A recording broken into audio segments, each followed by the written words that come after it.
Bioinfo.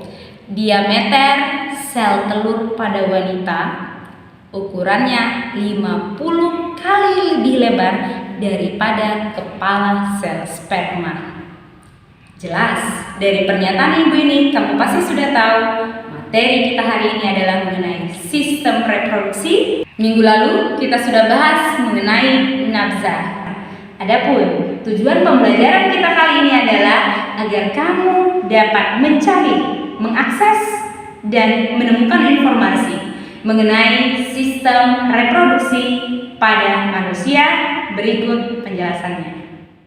Kita masuk materi sistem reproduksi pada manusia, buka buku Grafindo halaman 211. Pada sebuah keluarga terdiri dari ayah, ibu, dan anak. Nah, tujuan dari reproduksi adalah untuk mempertahankan keturunannya.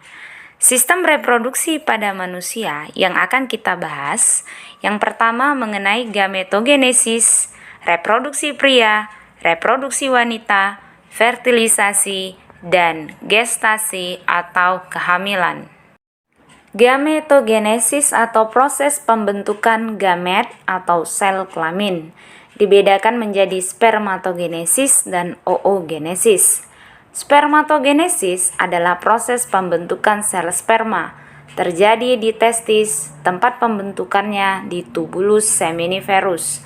Hasilnya, dari satu sel spermatogonium menghasilkan 4 sel spermatozoa yang fungsional.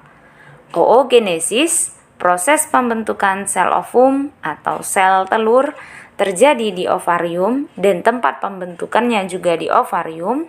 Hasilnya, dari satu sel oogonium menghasilkan 1 sel ovum yang fungsional dan 3 sel yang polosit.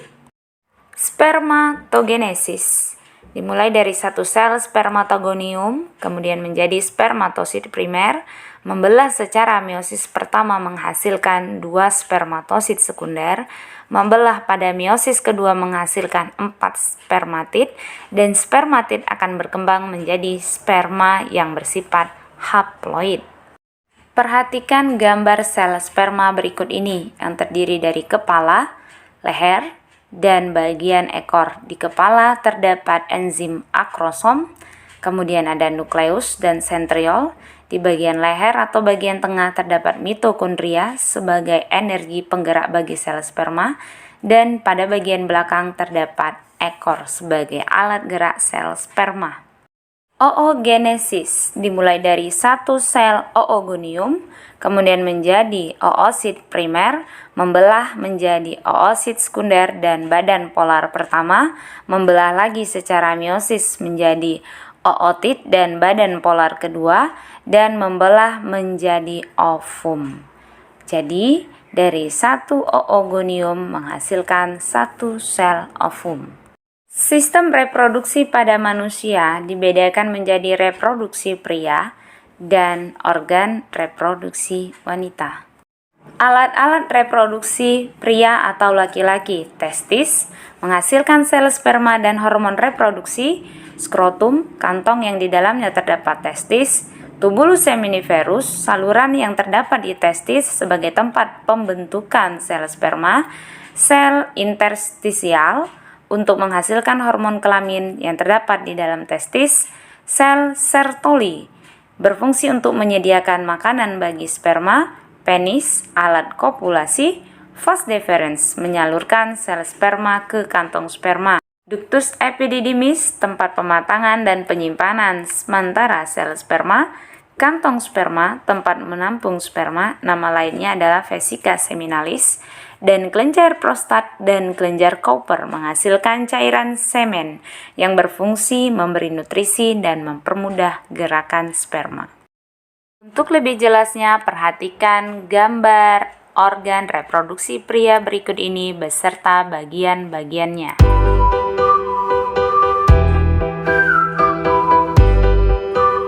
Alat reproduksi wanita, ovarium, tempat memproduksi sel telur atau sel ovum, tuba Fallopi membawa sel telur dari ovarium menuju uterus, dan tempat terjadinya pembuahan atau fertilisasi, uterus tempat tumbuh dan berkembangnya embrio, vagina tempat keluarnya bayi secara alami. Perhatikan gambar organ reproduksi wanita berikut ini beserta bagian-bagiannya.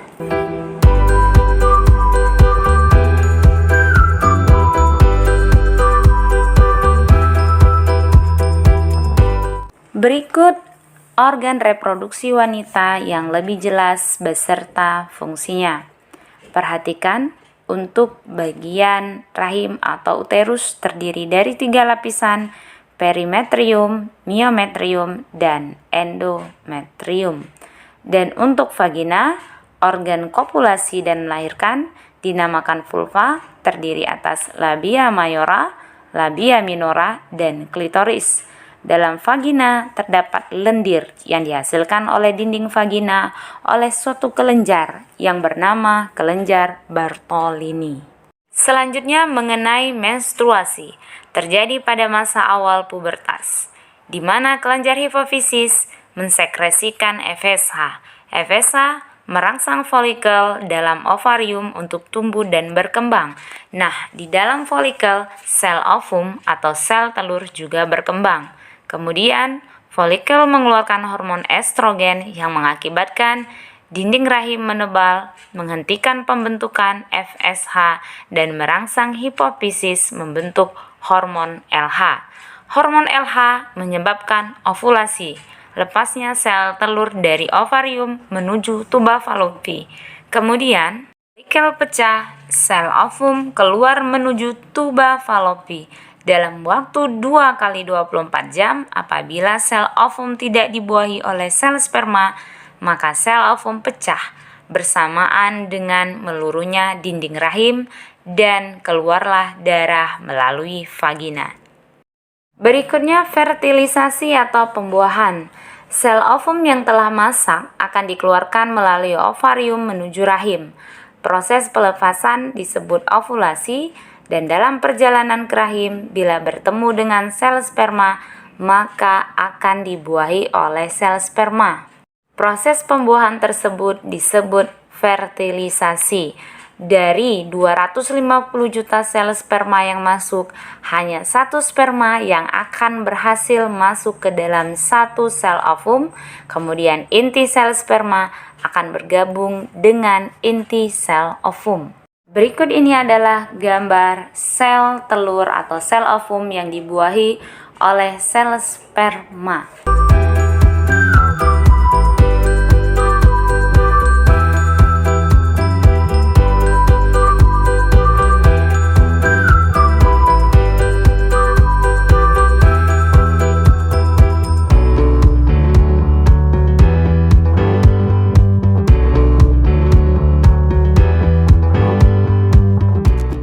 Yang terakhir adalah gestasi atau masa kehamilan.